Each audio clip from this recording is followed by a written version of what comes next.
You're not going to leave what we're diving into today. Bro. It's a case that, well, shocked Japan. Yeah. And it raises a lot of questions about justice. Yeah, definitely a tough one. We're talking about the Junko Furuta case. Oh, Junko Furuta, 17 years old, back in 1988, Japan. A student, seemed like she had a bright future ahead of her. Good student, part-time job, stayed out of trouble. The documentary really makes a point of saying how normal she was. Yeah, almost like setting the stage for the contrast, you know? Exactly. Like, you wouldn't expect this to happen to someone like her. And then you've got Hiroshi Miyano and his friends. They were connected to the Yakuza, which, is organized crime in Japan. Pretty notorious. The video paints them as, like, small-time gangsters. Mm-hmm. But they'd already been assaulting girls. And they used their gang connections to keep people quiet. It's scary how casual they were about it. Just no regard for the law. Like, they felt untouchable. Protected by the Yakuza. Exactly. Classic example of how organized crime can, like, poison a whole community. Everyone's afraid to speak up. And then Junko just becomes their target. It starts with what seems like a random encounter. She's riding her bike home from work. I was wondering about that, how they even, Well, apparently Miyano had a thing for Junko. According to the documentary, he even asked her out before. Proposed even. But she turned him down to focus on her studies, her future. And he didn't take that well. Seems like it. The documentary suggests that it was a blow to his ego. You combine that with his history of being predatory and the whole Yakuza thing, and that's what fueled his actions. Makes you think about the combination of factors that lead to something like this. So they trick her. They pretend they saw someone attacking his girlfriend. Oh, wow. But then it escalates, like, really fast. Yeah. She's abducted. These kinds of cases, it's so often about deception, right? Manipulating the victim. Taking advantage of their trust. And the lies, they just keep going. They take her to the house of one of the guys, Nobuharu Minato. Miyano tells his parents Junko's his girlfriend and she's staying over. No way. And the parents. The documentary says the parents figured it out, or at least suspected something was wrong. But they didn't do anything. That's where you see bystander apathy, right? It's easier to look away, especially when you're dealing with, people connected to something like the Yakuza. So Junko's trapped in this house. Mm-hmm. And for the next 44 days, it's just a nightmare.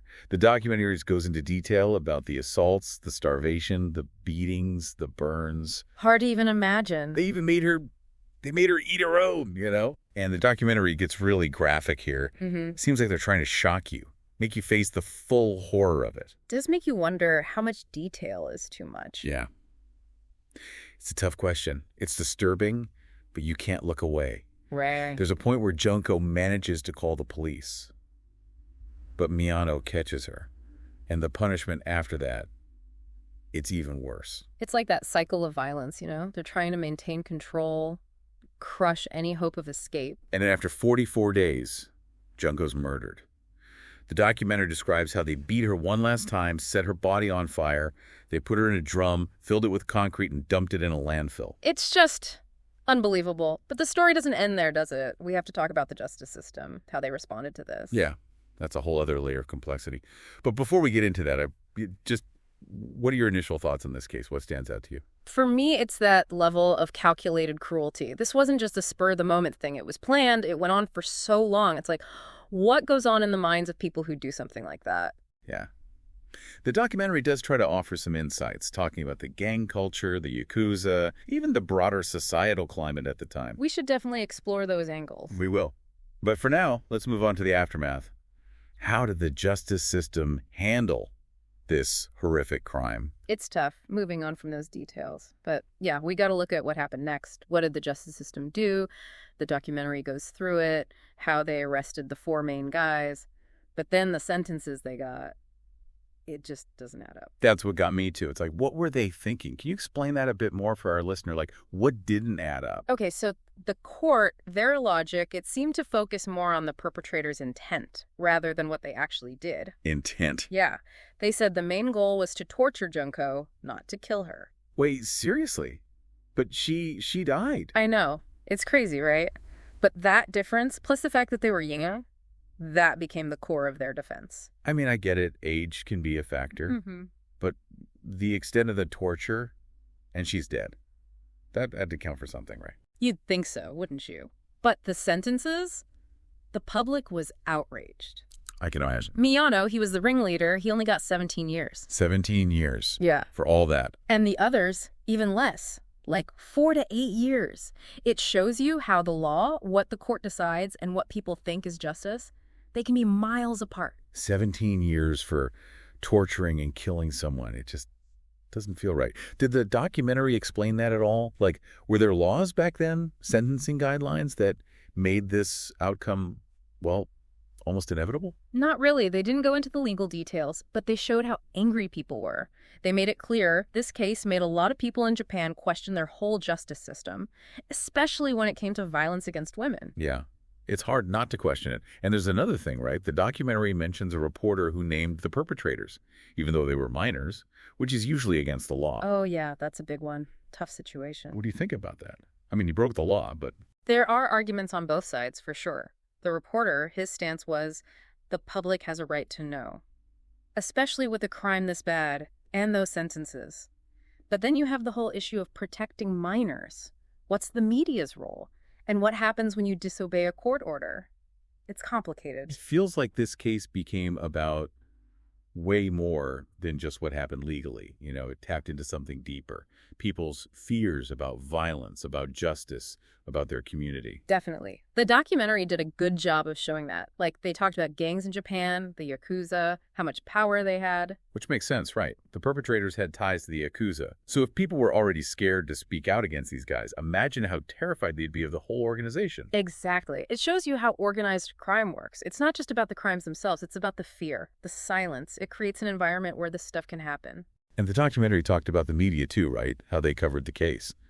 That was interesting. They said that early on, a lot of the reports focused on the perpetrators, how young they were, their tough backgrounds. Huh. Almost like they were the victims. Yeah. It made me wonder, were they trying to make us feel sorry for them?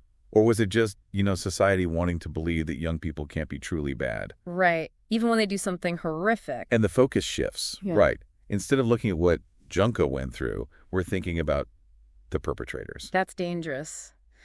Of course, it's important to understand why someone might commit a crime, but we can't forget about the victim. Justice for the victim. That has to be the priority. Exactly. And in this case, it seems like both in the media and in court, the perpetrators got more sympathy. So it's bigger than just those sentences. It's about the whole system, how it's set up. And that makes you think, is there anything else about the justice system's response that we should talk about? One thing they said in the documentary, this wasn't just a one-off, The Junko Furuta case, it became a symbol. Like, it made Japan face some hard truths about its legal system, how it failed to protect people, especially women. So, from something so awful, yeah, some good came out of it. Yeah. This case, it pushed for change. People wanted more accountability, a system that actually put victims first. Wow. So Junko's story, even though it's a tragedy, it sparked a movement. Exactly. And that says a lot, right? Even with all the injustice, her story had power. It made a difference. It's been heavy going through all this, and I keep coming back to this idea of dehumanization. Like, the perpetrators, they had to see Junko as less than human to do what they did. Yeah, that's a good point. The documentary, they make that clear, how the perpetrators, they took away Junko's identity piece by piece. They called her names, treated her like an object. Like, if she's not really human, then it's not as bad, right? At least in their minds. It's a way to justify the unjustifiable, to block out the horror. We've seen it throughout history. Sadly, yeah. Slavery, genocide, wartime atrocities. The victims are always the other, not really human. So it's okay to do terrible things to them. Exactly. It's a way to switch off empathy. And it happens more than we'd like to think. The documentary, they're not saying it outright, but I think they're hinting that this dehumanization, it was a big part of what happened to Junko. It's a scary thought. It makes you wonder, how thin is that line between, being civilized and being monstrous? Are there any other historical comparisons in the documentary, stuff that stood out to you?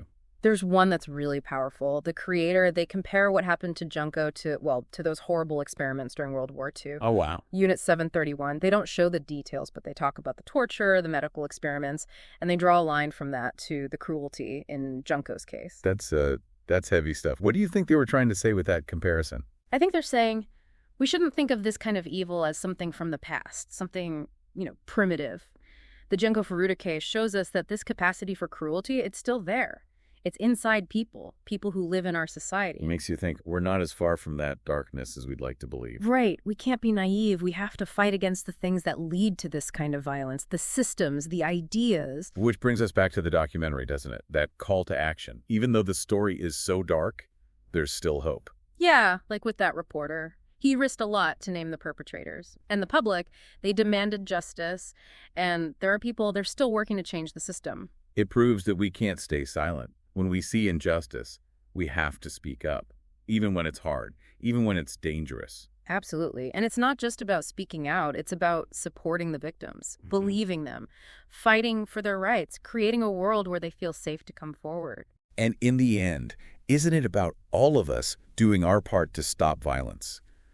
Challenge those harmful ideas, teach people to be empathetic, work together to build a world where what happened to Junko can never happen again. That's a good place to end, I think. The Junko Furuta case, it shows us the worst of humanity, but it also shows our strength, how we can fight back and work for a better future. Well said. This has been a tough deep dive. Thank you for helping us understand it all. Glad to be here. And to our listener, keep digging into this case. Think about what it means and ask yourself, what can you do to prevent something like this from happening again? Even the small things matter. Kindness, courage, speaking out. Thanks for joining us.